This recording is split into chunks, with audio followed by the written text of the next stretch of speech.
We are going to discuss Jayaprakash Narayan, who is also called a Loknayak, and how he evolved his ideas on Gandhian socialism. He combined Gandhism with socialism. But how did he come to that position? He came to that position through Marxism,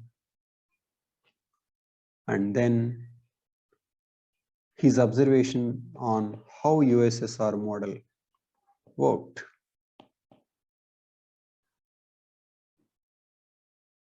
And his disillusionment with Marxism as it was taught and practiced, and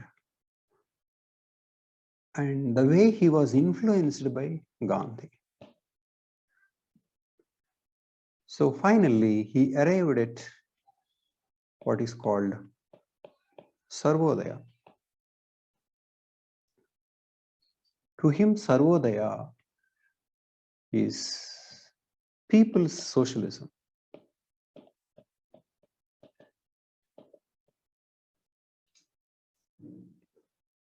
So we are going to examine how Jayaprakash Narayan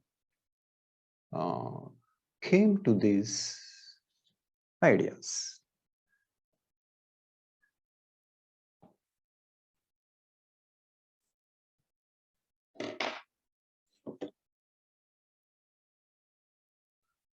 One very important thing about Jayaprakash Narayan is the period during which he lived.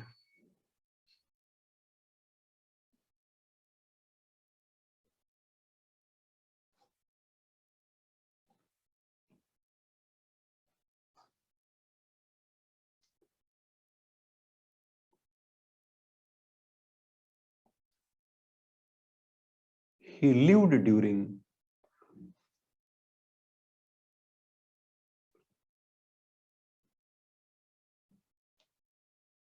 (1902 to 79). So he played a part during the freedom struggle, and he lived long enough to see what happened to that freedom. He joined national movement in 1921. As a teenager, quitting his studies.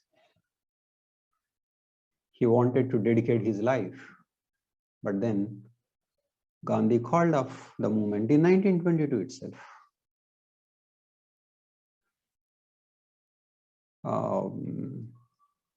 And so he left for studies. He left to study in the US, and he didn't go with much financial support. So he had many financial troubles, because of which between 1922 to 29, he moved between 5 universities,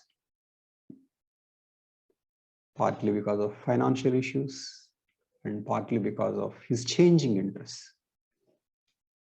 He started with science and moved towards finally sociology.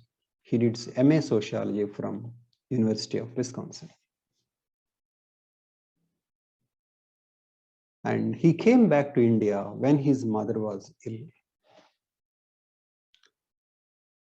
And his stay in the US was important for him to understand his ideas, because it was during his stay he was influenced by Marxism. He came as a Marxist.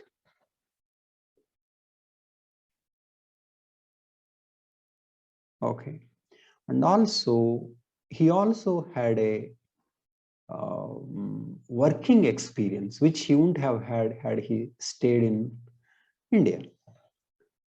He said, in America, I worked in mines, in factories and slasher houses. I worked as a shoe shine boy, even cleaned commodes in hotels. During vacations, I worked. Now and then, I worked with 3 or more boys, lived in a single room, and we cooked our own food. And he also read M.N. Roy's understanding of Marxism and colonialism. And, by that time, M.N. Roy wrote of Gandhi. So JP was convinced that Gandhian methods were over. So he came back as a Marxist,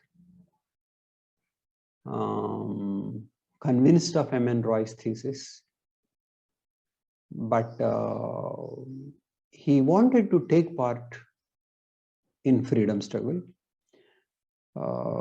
because though a Marxist, one should take part in freedom struggle because according to the theory, Marxists should cooperate with the people who are launching anti-colonial struggle. In that context, he said, the Indian communists said Gandhi is an agent of capitalists, but they forgot Lenin. He was quoting Lenin because Lenin believed that the Marxists should cooperate with the leaders of anti-colonial struggle. So this was JP's journey.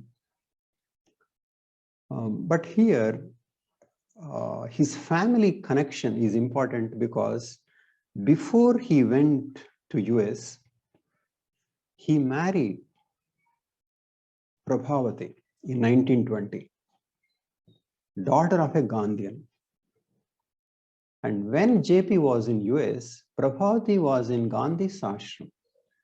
So Prabhavati was a dedicated Gandhian.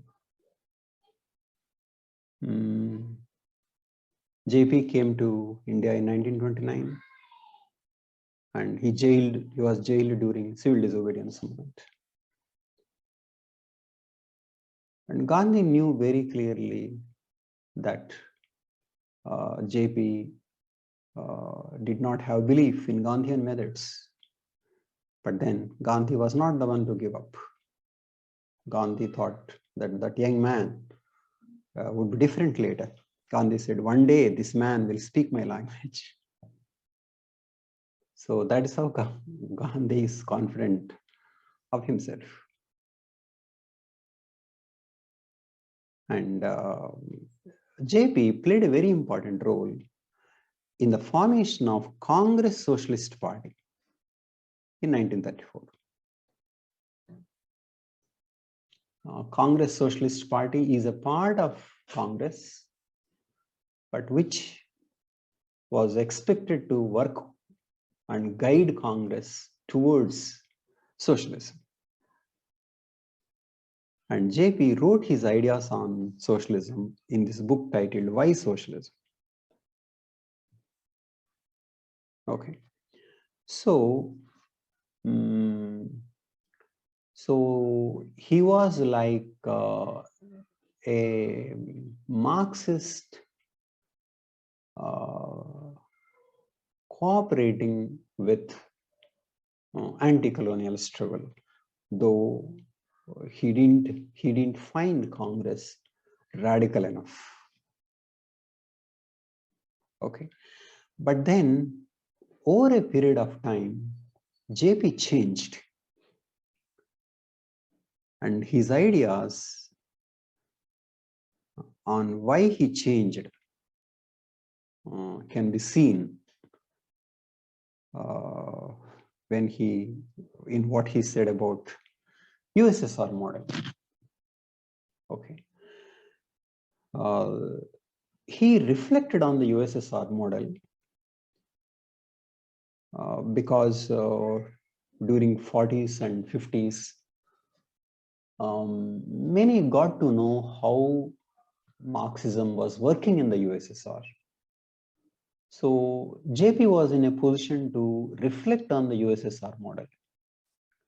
So some of the observations he made are really insightful. And it is his reading of the USSR model that finally drove him towards Sarvodaya. So what did he say about USSR? He said,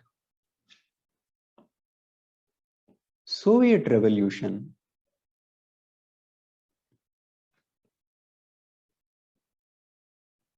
has two parts.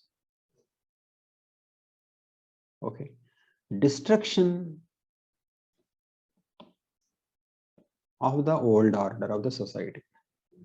That's one part. And construction of the new. Second part. In a successful violent revolution, success lies in the destruction of the old order from the roots. That indeed is a great achievement. So USSR revolution meant the first part was achieved. That is destruction of the old order. But then there is a need to create an organized means of violence to protect and defend the revolution. A new instrument of power is created, and whoever among the revolutionaries succeeds in capturing this become new rulers. They become the masters of the new state, and power passes from the hands of the people to them. There is always a struggle for power at the top, and the heads roll and blood flows. So, old order was destroyed, but the new has to be maintained. The new has to be maintained. The new has to be maintained. And this is maintained through structure of power where leaders get the power at the expense of the people. And for that there is a struggle. So essentially he was talking about how USSR revolution degenerated into rivalry among the leaders and how people were sidelined. Okay, so he was simply using the empirical data to rework his understanding of Marxism. And he makes a statement, it is not that violent revolutionaries deceive and betray. It is just the logic of violence working itself out. It cannot be otherwise. So if USSR became what it became, it is not because of Lenin. It is not because of Stalin. Rather, it is the logic of violence working itself out. And it cannot be otherwise. So JP was saying that violent revolution had certain inherent problems.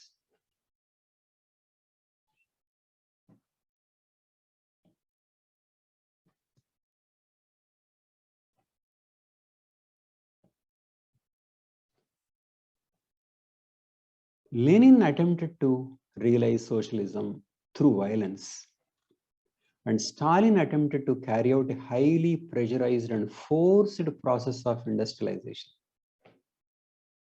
Two things here, forced industrialization in a backward economy. This could not be accomplished without regimentation, compulsion, and suppression of freedom.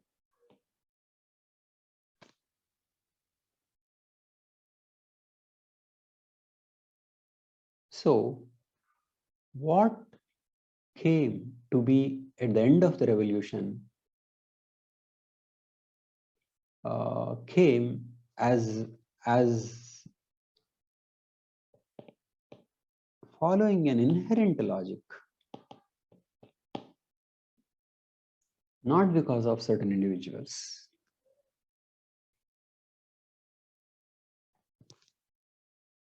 And in 52-53, JP denounced the totalitarian distortions of socialism in Russia and blamed them on not only on heavy concentrations of political but also economic power.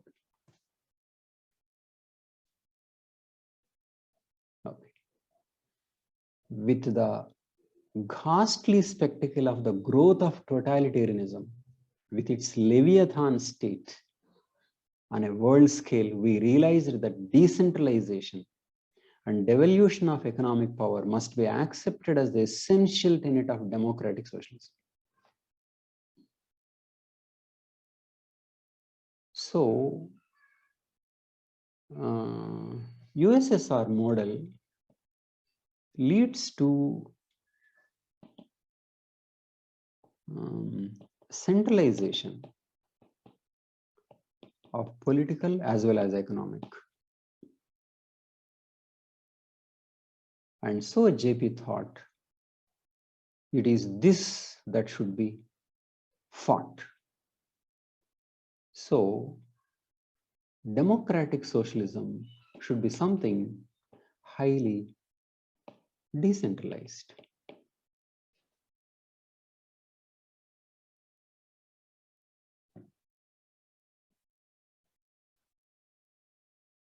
Okay. So this is how he moved towards Gandhi. Okay. Remember, even through the quotations that we read, you can see that there are certain things already identified that, for example, he saw the violence in the revolution and the inevitability of violence. So JP here somehow went into moral and ethical issues also. This is a different turn. JP did not say simply centralization was bad and there should be decentralization. He reworked on what man should be, and he believed man is a moral agent. Man has spiritual needs. So from non-violence, JP moved towards an idea of ethical human being. Okay, so that makes him all the more against USSR model. So look at the things he did. If good ends could ever be achieved by bad means, good ends cannot be achieved through bad means. Through violence, you cannot get a non-violent society. It's Gandhism.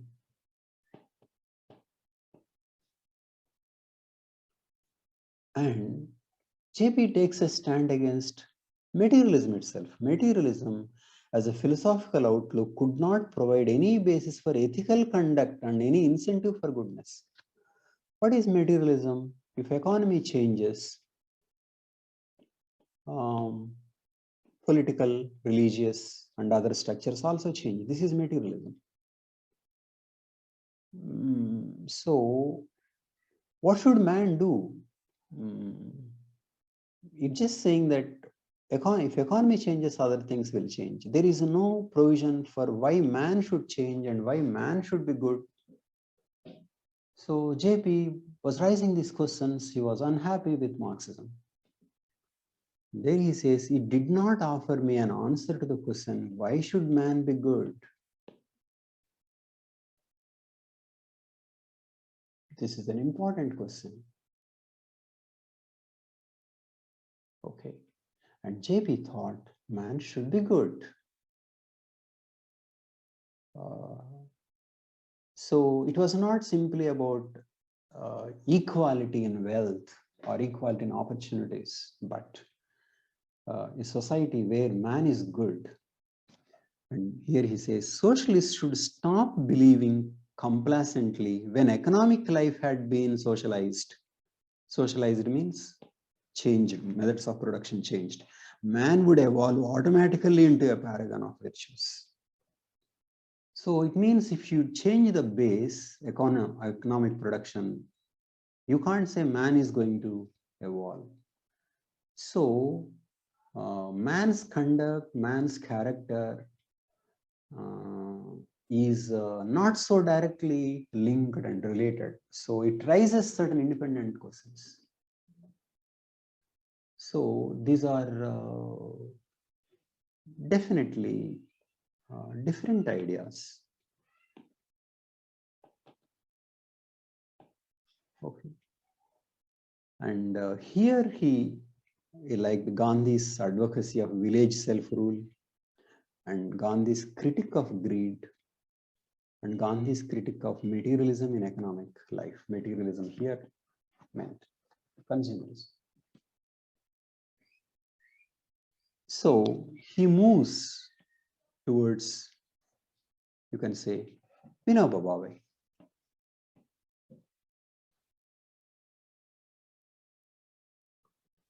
From 1950s, increasingly drawn towards Vinoba's program, involved in Bhudan movement in 1954. What is Bhudan movement? Essentially, this is voluntary effort. Voluntary effort. Okay. So, voluntary. Donation by individuals like Vinoba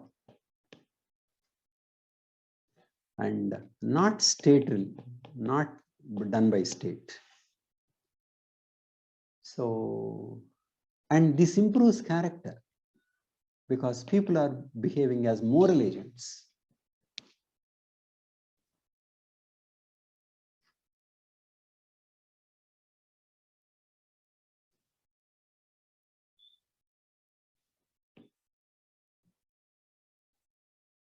Okay. So, JP said, socialism could not be created through law or force, but only through voluntary action.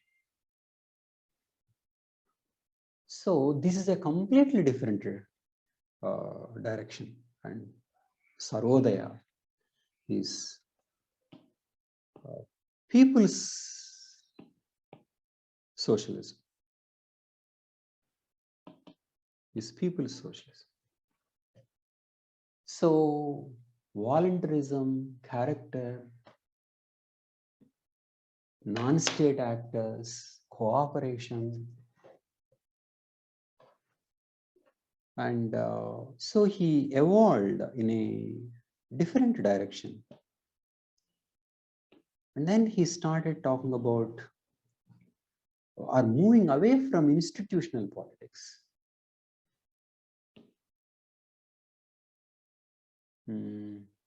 Retreated from institutional politics. He called institutional politics Rajaniti. or power politics, politics to acquire power. JP became critical of power also.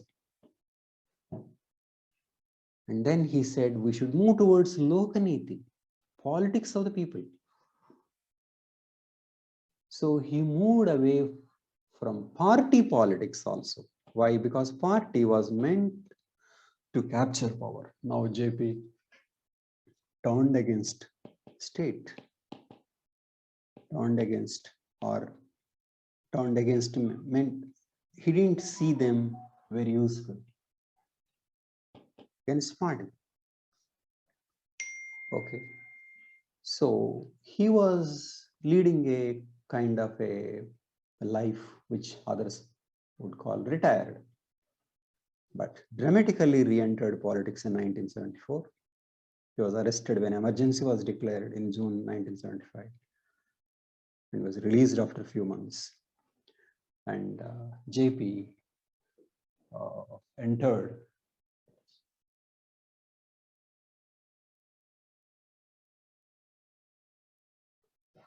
a completely new life. So the man who opposed the party system helped form a party. The man who opposed institutional politics became a connecting point for many individuals, political parties, to fight against the emergency and finally displace Indira Gandhi. So JP, from participating in non-cooperation movement to till 1975, he led a long life where he saw what life was before independence, or how the political system was, and how the political system was after independence. Now JP is remembered for his role in 1975, but also before that, remembered for his role in 1942. He was jailed during Quit India movement, but he escaped from the jail and made many speeches asking the people to rebel. So